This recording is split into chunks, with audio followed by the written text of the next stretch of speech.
রাধে রাধে। আজকে সকালটা বেশ অন্যরকম। আজকে বৃন্দাবন থেকে আমাদের সকাল শুরু হয়েছে। তো এখন আমরা যাব বিভিন্ন জায়গায় ঘুরতে। তো কোথায় যাচ্ছি কি না সেগুলো সব শেয়ার করব। তো চলো দেখতে থাকো কি হয় কতদূর। সবার আগে এখন আমরা যাব ইস্কন মন্দিরে, কারণ আমরা সকালবেলার আজকে টিফিনটা ইস্কন মন্দির থেকেই করব। তো চলো যাওয়া যাক। তো ইস্কন গোশালা মন্দির থেকে আমাদের টিফিন পর্ব সেরে আমরা চলে এসেছি ঘুরতে।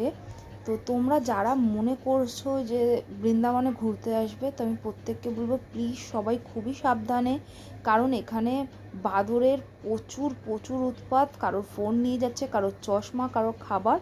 তো একটু সাবধান। এই যে গাছটা দেখতে পাচ্ছ, এই গাছটা থেকেই কিন্তু শ্রীকৃষ্ণ কালিয়া দমন করেছিল। যমুনাটা অনেক কাছে ছিল, এখন যমুনা শুকোতে শুকোতে অনেকটা পিছিয়ে গেছে। এই যে শ্রীকৃষ্ণের চরণ, যেটা তোমরা ছুঁয়ে দেখতে পারবে, এই যে সেই জায়গাটা দেখো। আর এই মানে বৃন্দাবনে এসে তোমরা ভীষণভাবে কিন্তু এনজয় করবে। এই যে এইটাই সেই গাছ, তেঁতুল গাছ, যেই গাছকে কিনা রাধারানী অভিশাপ দিয়েছিল। রাধারানী পা পিছলে পড়ে গিয়েছিল এই পাকা তেঁতুলে পড়ে। তো গাছকে বলেছিল যে আমি কেন পড়ে গেলাম, তো গাছ বলেছিল আমার তো পাকা ফল, তো পাকা ফলে পা দিলে তো পিছলাবে। তাই জন্য রাধারানী অভিশাপ দিয়েছিল যে তোমার গাছের কোনো দিন কোনো তেঁতুল পাকবে না। তো এটা হলো সেই গাছ, যেই গাছটা এখন খালি যত্ন সহকারে রাখা হয়েছে, সেরকম কোনো পাতা বা কোনো কিছু কিন্তু এখন আর নেই। কিন্তু অনেক পুরনো গাছ, যেটা দেখে চোখেরও শান্তি, মনেরও শান্তি। তো যেটা বলছিলাম সেটা হলো হচ্ছে কি, বাদুড়ের থেকে কিন্তু খুব সাবধান। আমি এই কারণে অনেক ভিডিও আমি করতে পারিনি, অনেক জায়গায় আমি ফোন বের করতে পারিনি, ফটো তুলতে পারিনি, শুধুমাত্র বাদুড়ের জন্য। কারণ আমাদের সঙ্গেই একজন ছিল যার চশমা মানে নিয়ে গিয়ে এমনভাবে ভাঙছে যেন মনে হচ্ছে যে চকলেট বা আইসক্রিম খাচ্ছে। তার থেকে বড় কথা, চলো এইখানে এবারে এই মন্দিরটা দর্শন করে নাও। বৃন্দাবনে প্রচুর মন্দির রয়েছে, অলিতে গলিতে, মানে দু পা এগাতে না এগাতে মন্দির পাবে। তো মন্দির একদিনে দেখে শেষ করা অসম্ভব। তো এইখানে ওই ইমলি পেড় দেখে, মানে তেঁতুল গাছটা দেখে আমরা চলে এসেছি কিন্তু হচ্ছে গিয়ে নিধিবনে। তো নিধিবনে যে এসেছি আমরা, মোটামুটি এই জায়গাটাতে তোমাদের দেখে মনে হচ্ছে খুবই ফাঁকা, কিন্তু একদমই ফাঁকা না। আর একটু এগোলে পরেই ভিড়, একেবারে উপচে পড়ার মতন ভিড়। আর নিধিবনে নাকি বলে, আজও নাকি বলে, রাধারানী এবং শ্রীকৃষ্ণ আসেন, রাস করেন। এবং সেই যে রাস করেন সেটার অনেক রকম অনেক কিছু পাওয়া গেছে, যেরকম ভাঙা চুড়ি, তারপরে তোমার অনেকেই নাকি আশেপাশে যারা থাকে তারা নাকি শব্দ পেয়েছে। তো এই যে দেখো, এখানে একটা মহল দেখতে পাচ্ছ, কি সুন্দর না? আমার না ভেবেই অবাক লাগে যে এই যে গলিগুলো দিয়ে আমরা হাঁটছি, এই মাটি থেকেই নাকি বলে শ্রীকৃষ্ণ এবং রাধারানী দৌড়াদৌড়ি করেছেন, এই মাটি দিয়েই তারা হাঁটাহাঁটি করেছেন। তো মনে বিশাল শান্তি। আর এখানে ভিডিও করতেও ভীষণ ভয় লাগছে। এই দেখো, তোমাদেরকে আরেকটু ভালোভাবে দেখাই। সব থেকে বড় কথা, তোমরা বৃন্দাবনে এলে এই জিনিসটা লক্ষ্য করবে, এখানকার গাছদেরও সাহস নেই যে তারা মাথা তুলে দাঁড়াবে। প্রতিটা গাছের তোমরা দেখতে পাবে মাথাগুলো ঝুঁকানো, কিন্তু মাটির দিকে নিচু করা। আর এই যে দেখতে পাচ্ছ, এগুলো কিন্তু সব এক একটা একটা তুলসী মহারানী, যার ডালগুলো বলো বা শাখা পোশাকা বলো, সেগুলো কিন্তু মাটির দিকে। আর এই যে বলেছিলাম না ভিড়, দেখো ভিড়টা কাকে বলে।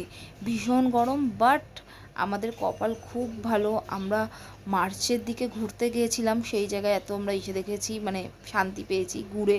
আর বাদর দেখেছো কীরকম, এখন তো এটা সিস্টেম করে দিয়েছে খাঁচার ভেতর থেকে মানুষ যায়, কারণ নাহলে বাদরের ভীষণ উৎপাত হয় এই কারণের জন্য। তো আমার তো নিজেকে ধন্য মনে হচ্ছে। আর এই যে এইটা হলো সেই চিরঘাট, যেখানে কিনা মানে রাধারানী তো নয়, মানে সখীগণরা যারা ছিল তারা নাকি বলে উলঙ্গ হয়ে স্নান করতো। তো যমুনা মা তার অসম্মান হতো, তার জন্য শ্রীকৃষ্ণ তাদের জামা কাপড় নিয়ে এই গাছটার মধ্যেই ঝুলিয়ে রেখেছিল, এবং ক্ষমা চাওয়াতে শ্রীকৃষ্ণ তা ফেরত দিয়ে দেয়। চলো বিকেলবেলা আবার দেখা করছি, এই অবধিই থাক। তো বিকেলবেলা রেডি হয়ে গেছি একদম, আমি একটা গোপিনী বেশ নিয়ে নিয়েছি। আমি এই যে দেখতে পাচ্ছ এই গোপী ড্রেসটা, এটা আমি কিন্তু মিশো থেকে নিয়েছি, বানিয়েই নিয়ে গেছিলাম এখান থেকে। আর এখানে এসেছি পরে আমাকে চন্দন টন্দন দিয়ে সাজিয়ে দেওয়া হয়েছে। এখন আমরা চলে এসেছি যমুনার তীরে। তো যমুনার তীরে এখন আমি যেটার ওপর দিয়ে হাঁটছি সেটা হলো চর, মানে শুকিয়ে গেছে আর কি যমুনা, সেই পলি। আর এখানে প্রচুর কিন্তু নৌকা রাখা রয়েছে, একটু দাম দর করবে যারা তোমার নৌকা বিহার করতে চাইছো। আর আমি বলবো মাস্ট নৌকা বিহার অবশ্যই করবে। তো সবার আগে একটু বলো তো আমায় কেমন লাগছে। রাধে রাধে। এখানে কিন্তু আমি অনেক ক্যাথ মেরেছি, মেরে একটুখানি ফটোটা তুলে নিয়েছি, কিন্তু বিশ্বাস করো যমুনার জল, ও মাই গড, জাস্ট অসাধারণ। আমি আগ্রাতেও গেছিলাম, আগ্রাতে যমুনা এত নোংরা, কিন্তু সেই জায়গায় দাঁড়িয়ে মানে বৃন্দাবনের যমুনা একেবারে পরিষ্কার পরিচ্ছন্ন। আর তোমাদের খুব ভালো লাগবে এই জলে হাত দিতে। এখানে কোনো রকম কোনো কিছু নেই, পুরো পরিষ্কার, মানে একটু নোংরা নেই। আর এই সাইড দিয়ে ঘাটটা দেখো, মানে অসাধারণ লাগছে দেখতে, মানে আমার চোখ জুড়িয়ে যাচ্ছে। আমি ব্যক্ত করতে পারবো না যে আমার মানে আমি কি কি পেয়েছি, মানে ধারণার বাইরে। তো এইখানে আমরা নৌকা বিহার করে চলে গেছিলাম রাধাবল্লভজি, রাধারমনজি এবং বাঁকে বিহারীজিকে দেখতে। তো বাঁকে বিহারীজির ওইখানে গিয়েও আমার সঙ্গে একটা দারুণ ঘটনা ঘটে গেছে।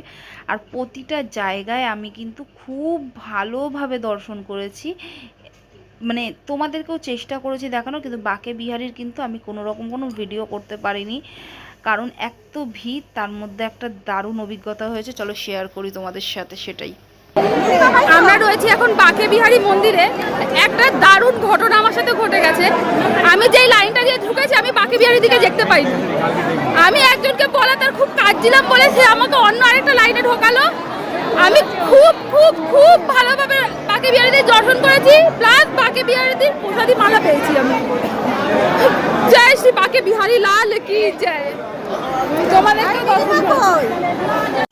যদি তোমাদের আমার ভিডিও ভালো লেগে থাকে প্লিজ আমার চ্যানেলটা সাবস্ক্রাইব করে নিও, লাইক করে দিও, পাশে থাকা বেল আইকনটা প্রেস করে দিও। Tata, bye bye.